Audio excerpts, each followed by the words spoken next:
Best weekend of North American League of Legends, like outside of like playoffs and finals in a long time? I would probably say so. Welcome back to Into the pit! Into the pit! Everyone get in here!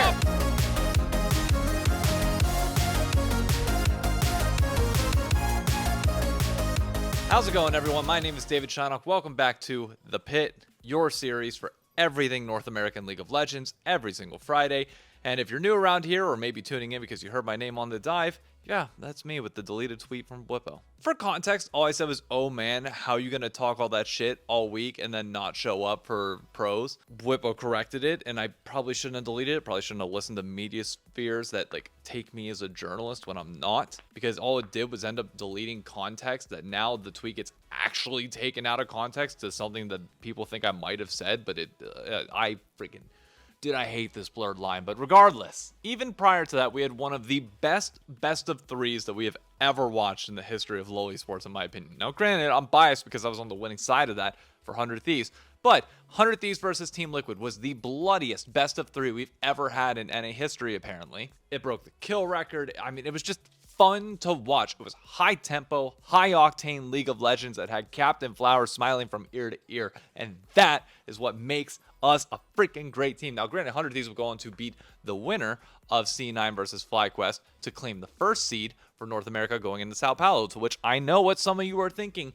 Do we really want 100 Thieves in that position again? Really? To which I would say, yes, have faith in us. We have developed, we're coming along, and I promise you it will be worth your time and worth your investment in the squad. But as fun as the TL 100 Thieves series was, probably the biggest upset all week was Cloud9 over FlyQuest. I don't think anybody thought that FlyQuest was going to take that series. Did I say take that series? I mean, lose that series. Even after game one, it looked like it was done and dusted. But Cloud9 clawed their way back and pulled off one hell of an upset. Now, does this mean that the whole region's turning on its head? No, absolutely not. One best of three doesn't do that, and I'm curious to see how it goes in a best of five. I'm not even sure 100 Thieves we would be able to beat FlyQuest in a best of five at the moment. But it does mean that we have a more competitive top four than people thought. So it's going to be fun to watch all of these teams battle it out all year, and we actually did get to see FlyQuest versus Cloud9 again a few days later in a best of five, as they both streamed their scrim against each other on Tuesday, the first day of the patch.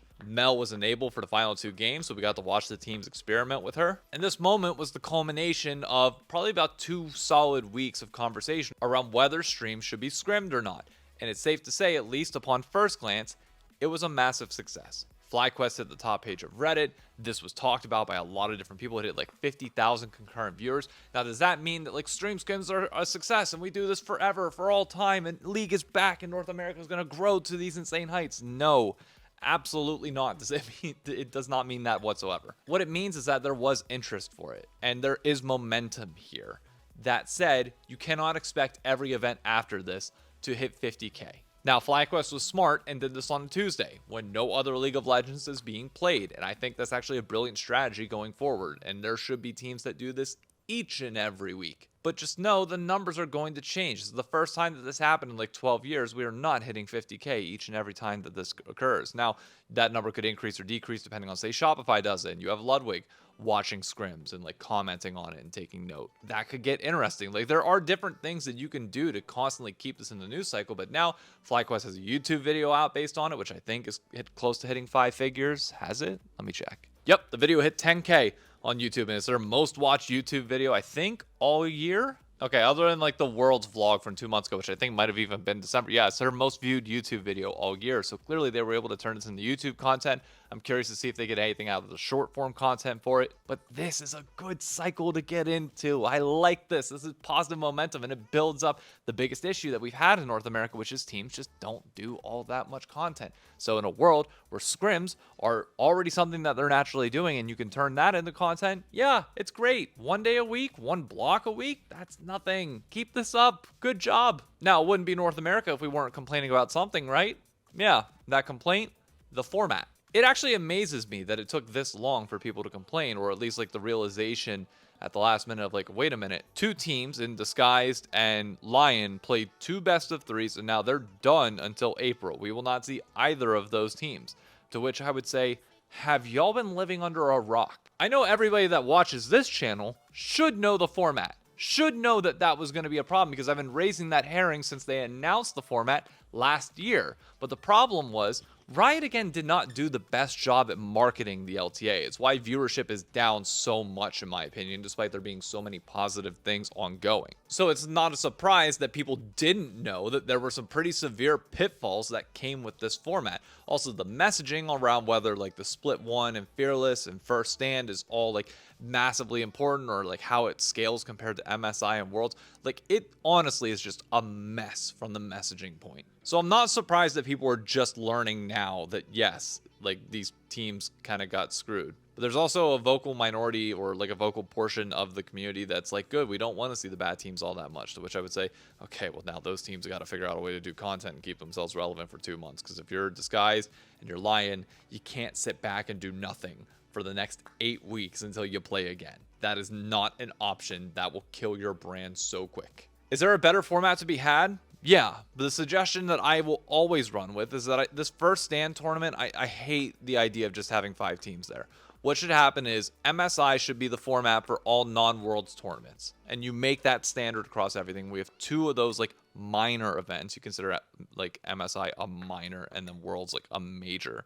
You have 2 tournaments with identical formats for MSI, and you lengthen the split 1 time, drop the split 2 time just a little bit, and you make them both equally important. And then summer leading into Worlds like is everything. I think that's how you do it. I think that's how it should be, which gives this a little bit more importance, and we stop having this debate over and over again about like whether this is relevant or not, the LCK not counting stats, like and it extends the period of time in which people can have games, and you can make sure the format is more fair to teams so they're not just sitting there for 2 months. But at the same time, responsibility does also fall onto Disguised and Lion's shoulders of like, hey, get a better roster so maybe you're playing more than just 2 weeks. But then again, 2 other teams are going to be joining them after this weekend and not playing for 7 weeks instead of 8. So yeah, that's where we're at. Format ain't perfect, for sure. Riot's got to fix their stuff, and it's going to come down to teams to really, really make sure that they do this right in the offseason. I'm going to have a whole other separate video whenever we do get into the offseason, taking a look back at the last time that all teams went to Korea in the offseason, how much content came out of that. It's going to blow your mind how fucking minimal it is, and how much the responsibility does fall on the shoulders of these orgs to make content if you're going to send all your teams out to Korea. You'll literally all be out there. Anyways, one of the positive things that I want to talk about and quickly address is Fearless Draft. Dear God, do I love it. I've talked about it in short form content. I've talked about it on Twitter, but I just want to sing its praises again here.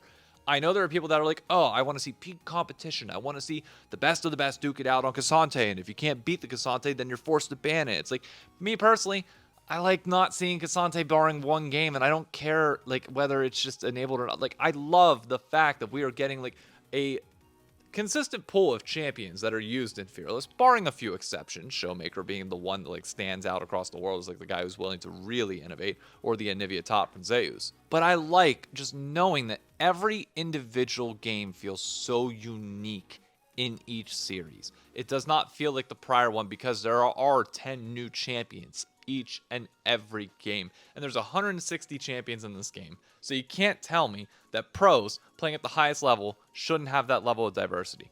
I agree with most of the people that were like, okay, this probably shouldn't be a tool in tier 2. I agree, because tier 2 probably should be just focused on developing themselves and their mechanics and their skill level at a minimum to like get up to pro level. But like once you are a pro, I do expect you to have a little bit more champion diversity. I do expect you to be able to entertain us a little bit more than watching the same Cassante and Bessa trade, or like a Hotline League caller I think brought up a great example of like the Lucian, Nami, Zeri Yumi, or like Zeri Lulu meta. Like, oh god, was that tragic to watch every single game, and I hated it. I absolutely hated it. Seeing, like, knowing that it might happen each and every series, but only watching that only 1 game within those series. So on a day, at most 2 out of 6 games, versus prior to this 4 out of 4. I will take that every single time. It is so nice. It is so refreshing, and I want to see Fearless stay permanently in LoL esports. I'm really curious to see how Split 2 goes, because we're going to go back to not having Fearless, and I think it's going to feel really, really bad unless pros are willing to shake up the meta more on their own, to which then it was always a pro issue. It was never a like actual draft issue itself. People were just unwilling to experiment. But I have a feeling it is going to get stale. We'll see, but I am all for Fearless full term. Put the David Chinock stamp of approval on it. But we do have 2 series this weekend, both of which I will not be watching because it's on Super Bowl Sunday and I'm having friends over. So I will not, I'm sorry, I just won't be. But they are some pretty great series. Let's get the obvious one out of the way, in my opinion, and that is Dignitas versus FlyQuest. I do not think that Dig stands a chance in this series, being completely honest. Yes, FlyQuest looked iffy in games 2 and 3 against Cloud9, sure, but Dignitas is also not Cloud9. Yes, Surdy and Shaden have more time to gel together. I really need to. The broadcast says his name different than everybody did during the preseason, so I'm not quite sure the exact way to say it. I really need to look that up. But they all still need a little bit more time to mesh. And then when I'm looking at that bot lane, no, there's no way that Tomo and Isles hold a candle to Masu and Busio at all. If this upset happens, I don't know. Put something down in the comments that I have to do that's super embarrassing that reps Dignitas, and I'll do it. But there's no chance on God's green earth that this series has an upset. I think that's why they put it the later game, knowing that the Super Bowl will be on and people just don't really have to worry about it because it's a given. From Dig side, I just want to see individual player growth. I want to see them try and hold their own in lanes. I just think once it gets to a team fight situation, it's just going to be impossible to beat FlyQuest. Sorry, it is what it is. TL Shopify, though, is going to be interesting. I mean, most people probably thought this was going to be 100 Thieves Shopify, to which they were going to try and make an argument of how Shopify could beat Team or 100 Thieves. But now, are people going to be making that same case that Shopify could pull off the upset against Team Liquid? I don't think they will, but at the same time, the press cycle has gone entirely against TL over the last week. On Pros, you had a clip of FBI and Ayla saying that apparently Quid and River were able to overhear some of the Koreans on Team Liquid fighting and internally throwing blame around, which to be fair is normal after a series and after you play shit, but apparently it was enough that it raised eyebrows for them, and they were then able to get the word from their teammates. So it's funny that the English speaking players of Team Liquid probably didn't know what was fully being said, but yet the 100 Thieves players know how bad the fighting would be. Now, is that enough for me to sit here and tell you that Shopify, who had they lost game 3, I might have been saying that Palafox, it might be time to bring in a 6-man for that roster. Is that enough for me to predict them over Team Liquid? Yeah, actually, it's going to be. This is entirely a narrative-driven point. Look, I get, from a hand-to-hand matchup, skill check matchup, Team Liquid should absolutely slaughter them. This shouldn't even be close. But I like momentum. I for some reason, I like when storylines go that way, and I'm willing to predict things just out of nowhere. So I could see a world where, Shopify continues the momentum that they had last weekend, hopefully with a good week of scrims, or at least a decent week of scrims, comes out and is fairly competitive in that game 1. It's okay, we can actually freaking do this. And then they sealed the deal. Palafox did look good in that game 3, as long as we ignored game 1. Fudge still did have some tendencies to be a little bit away from his team, but they cleaned that up as the series went on. And B-Boy is B-Boy. At his highest highs, we've seen him be able to compete against some of the best people in this league. So I could see a world where Shopify pulls this off. Contracts, I think, has the biggest potential to just make Umpty look absolutely god-awful. Said the same thing last week with River. And Contracts, when he has good series, we have historically seen him just pop the absolute hell off. So look, there is a world where it can happen, but they are still underdogs. But I also did get the chance to talk to Shopify Rebellion's coach to pick his thoughts on the series before they knew who they were going to play. Congrats on the dub. Hey, thank you. From heaven to hell. I can't imagine the nerves were great walking through that series. They showed you on the player cams a few times, and it looked like you were going through the gauntlet. I actually said, yeah, I've coached for 5 years now. It's my 6th year. And some finals, some worlds. This was the most nerve-wracking experience I've ever had, I think. Is there a particular reason for that? What made it more elevated than most? I think because Vivo Kid already set the record with the fastest team, but we would be the 2nd team in the world and also the 1st team from LTA North to have their season end basically within 2 weeks. So I think just not getting something you want is better than getting getting something that you never wanted in the first place, like the yeah, TSM 06 moniker, or getting something you wanted taken. Yeah, I think it was way more nerve-wracking. What improvement, if you could make one, to the format, to whatever whatever the powers might be at the current moment to try and alleviate some of that or like fix the clear issues that people have, at least with the fact that in this situation, if you had lost 2 weeks and you're gone until April. I mean, I guess they want to just try this new thing with like the four teams from each region, then basically another like extended one. But I think the regular season being like 2 weeks is just way too short. We started, I think, the third week of January. I think if you just started earlier and made it like a 3, if not like 4 week of regular season, and then have the actual tourney between the four teams and the four teams be like a more tournament style, that would have had more like less time rushed and also less variance. But a lot of these, like Lion, I honestly thought they were, I wouldn't say pretty good, but like not that bad as people thought they were. I think that C9 was just better. And they could have easily taken games off of, not only have they taken games off of us, I think they could have taken games off of the other like non-TL fly teams as well. So it feels bad for them that they got their mid laner like a day before week 1 or something like that, and then practice for 5 days, play another game, and now they're just out. So it's just a bit of a rough, vicious schedule, I think. I mean, at least for you guys, you live to see another week. You Yeah. play either 100 Thieves or Team Liquid, depending on how the result of that goes. Are you confident going into that based off of the buildings from last week to this week? What do you think needs to happen before you get to next Sunday to try and guarantee you guys a trip to Brazil? Um, I think right now we're slow. Like week 1, we were very disjointed, and it's not like we're fully synergetic either. But with this extra week that we've bought for ourselves, we just uh, pr- continue to build upon what we are building right now, and hopefully that'll be good enough to qualify us into Brazil. On the kind of taking the org side for a bit, Shopify, they had probably the most electric off season of anybody.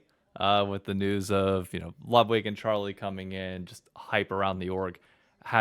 What's it been like on your side? As obviously you guys are prepping for games, but like you see kind of this attention going on in the off season. Does it add a level of energy to things as you're prepping for everything, or is it more or less just business as usual? On a day-to-day basis, I think our schedule or like mindset going into the day is the same, but I overheard, I didn't actually check, but I think Ludwig was watching our games or something like that. He So he having tuned in for game 3, yeah, and was yeah, popping off when Palafox started getting double kills out of nowhere. yeah, so having two big streamers partner with our org and pay attention to our games, bring more fans, bring a lot of traction, I think is just always a positive.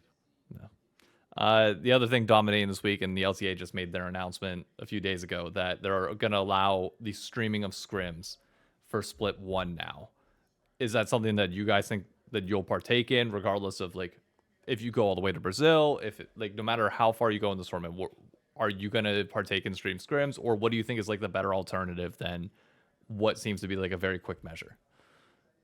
I'm I just found Whippo's comment kind of funny slash misinformed because I've already said to Fly's management when they reached out, like, we're generally pretty interested and we actually kind of want to do it. But especially with our new partnership with the two big streamers, Moist and Ludwig, that it would be good if, from an organizational standpoint, like as a transaction, that we actually get something out of the stream scrims so that maybe they could watch and commentate on it if we do the scrims like on a set day. And for that to happen, like we would have to get agreements from them, check how their schedule is. So stuff like that is just, we wanted to secure a more like a, not transaction. We wanted to secure something that we can just get out of it rather than just being a participant of their production per Yeah, se, and check with like the streamer schedule if they can actually tune in, etc. But the way it was phrased during that uh, like rant per se was that like all the other orgs are just uninterested in either monetizing money or whatever it may have you, when at least from our perspective, that was clearly not true. Yeah, I'm trying to take Blippo's comments for most people out of it. Like, it's clearly they've invoked a lot of emotion from people. Obviously, he's beating down from the top, trying Yeah. to get people to do it. But like this opinion on like stream scrims and like how do we grow the league has been a conversation for months now in the off season. So like even his comments aside, it's like what do we got to do to play more games at this point and like try and grow an audience, grow a fandom, and you guys have a leg up where, like you said, you have the streamers now. So now how do you utilize them in a way that helps grow your brand so that there's more Shopify fans in the building or just grow the game in general?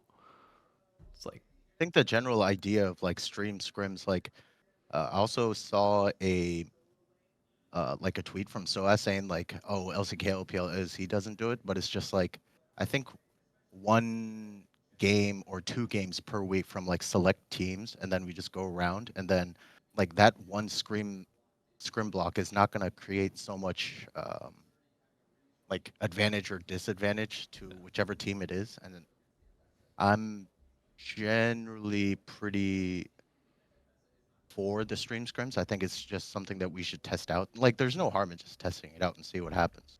Yeah. So, yeah, maybe in the foreseeable future. I don't think it'll happen within Split 1 with just a lot of the, like, sooner or later, the regular season is going to finish, the top 4 teams are going to go to Brazil, and that's going to be a hassle, etc. So probably in Split 2, if teams keep cooperating with each other and try to make it happen, I expect it to happen, and hopefully it's a good thing for our region. yeah. Well, basically only 1 week left, more or less, of like the LTA North at this point. So, yeah, pretty much wrapped up. I think we're coming up on time. So, anything you want to get out there for Shopify fans, for fans of yourself, as you guys prep for your big match next Sunday? I think our first week against Fly was not only were they just good opponents, it was very lackluster from our part, especially considering the caliber of roster that we have, and that's entirely on me. And that going into this next week, we will really, really try hard to go to Brazil, because not only do I personally want to, if not, it's just like 3 weeks of regular season to basically vacation is just a bit rough. Well, for your guys' sake, I hope 100 Thieves beats Team Liquid so I do not have to cheer against you next week. That would be great. But thank you for your time, man. I appreciate it. Have a great rest of your Saturday. Thank you. All right, that's going to be it for me and the Pit this week. Be sure to tune in on Sunday if you can. If not, I completely understand. It's the Super Bowl. Do me a favor, drop a like on this video down below. Hit the subscribe button, turn on those notifications, and I will see you next week for videos on Monday, Wednesday, Friday. Monday's video is going to be pre-recorded talking about the state of League of Legends as it is right now, because I'll be honest with you, this new CEO that's running stuff is really starting to get on my nerves. See you then.